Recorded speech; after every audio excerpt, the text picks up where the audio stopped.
friends, Shayla here, and I am here to give you guys my Contemporary-a-thon TBR.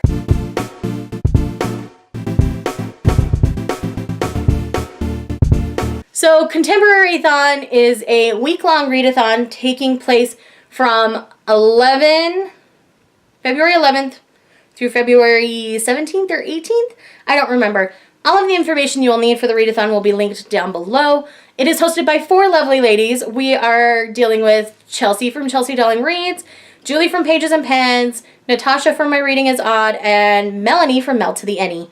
And these 4 lovely ladies I have been following for a long time. I appreciate the content that they put out, and I do thoroughly enjoy this readathon. So I am going to give you guys my TBR and the challenges. I know that they're okay if you double things up. I'm going to try not to, but I might end up doubling up 1 or 2 of them just due to circumstances. So, all right, challenge number 1 is to read your most recently purchased or acquired contemporary.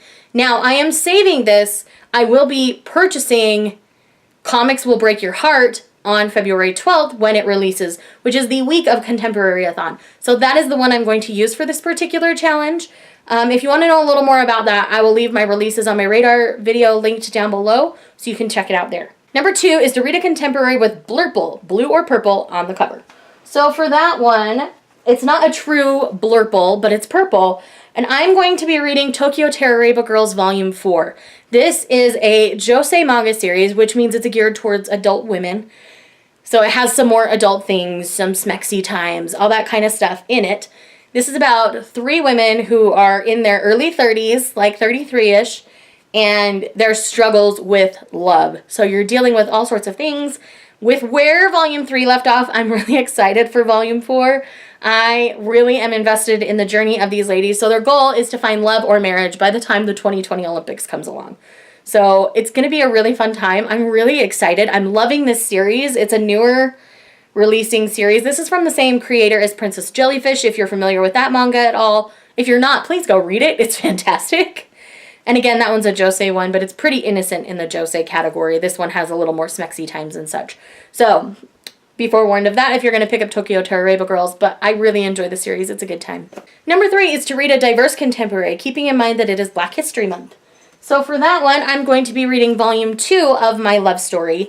We're dealing with a mixed-race teenager and his love for this adorable lady here and his best friend here, because he always thinks that she's going to fall for his best friend and the best friend's going to fall for her, but she only has eyes for our cute little mixed-race guy.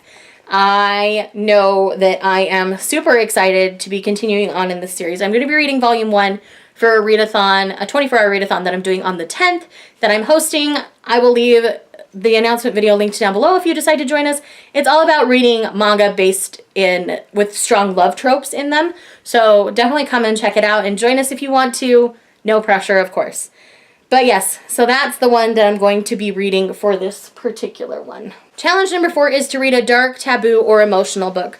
For this one, I'm going to be reading A Pale View of Hills by Kazuo Ishiguro.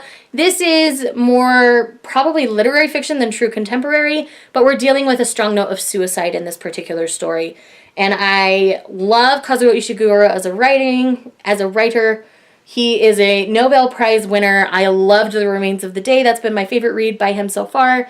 But I really think A Pale View of Hills is going to be along the same lines in tone quality as The Remains of the Day. So I am excited to see how this book plays out for sure. All right, challenge number 5 is to read a contemporary you meant to read in 2018 but didn't get to. For me, that is going to be A Very Large Expanse of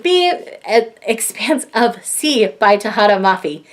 I was trying to get ahead of myself. My brain was ahead of my mouth there. So, A Very Large Expanse of Sea by Tahara Mafi. This one is about a teenager who's breakdancing in New York. This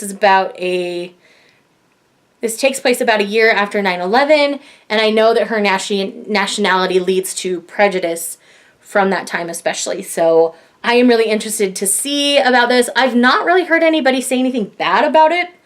A lot of people didn't like her Shadow Me series, but they've really enjoyed this one. So I am interested to pick it up. This will be my first Tahara Mafi. I've not read anything by her, so I am excited to see where I land on the spectrum with this one. Number 6 is to read a contemporary in a non-traditional format, so ebook, audiobook, graphic novel, etc. This one could be one of the manga because that is a non-traditional format for most people. But what I read the least, honestly, are going to be audiobooks and ebooks. I have a lot of ebooks that I haven't gotten to yet, and I'm sure I'll have some review copies coming in by then. So I will pick that the week of. I will be daily vlogging this, so you can definitely check out that first vlog, and I'll let you guys know then because I'll have a better grasp and feel on everything at that point. So it's a TBD at the moment, and I will pick that out as that week comes along because I do mood read a little bit, so I will pick something that fits my mood at that time. And last but not least, challenge number 7 is to read a contemporary with a picture on the spine, not a color or pattern, but an image. So this one might be a little bit of a stretch for some of you guys, but I'm going to be reading Famous in a Small Town by Emma Mills. Yes, this has a textured pattern on it, but also here on the cover, you've got a flower there because of this little itty bitty flower, plus the texture of the rest of the cover. I'm counting this particular one. If you guys don't feel like this one counts, I know you guys aren't policing TBRs, but if you feel like this one doesn't count, then it will most likely be doubled up with My Love Story because there is a cute little image of our main dude here on the spine. So I'm going to be reading Famous in a Small Town for this, but if you feel like that doesn't count, my other one counts. So that's how I feel about this. So that is my Contemporary-a-thon TBR. Again, all the information you're going to need is linked down below, as well as all 4 of our lovely hosts will be linked down below. So definitely go check out their channels if you haven't yet, and I hope you will join the rest of us in reading for Contemporary-a-thon. Thank you guys so much for watching, and I will see you guys in the next one.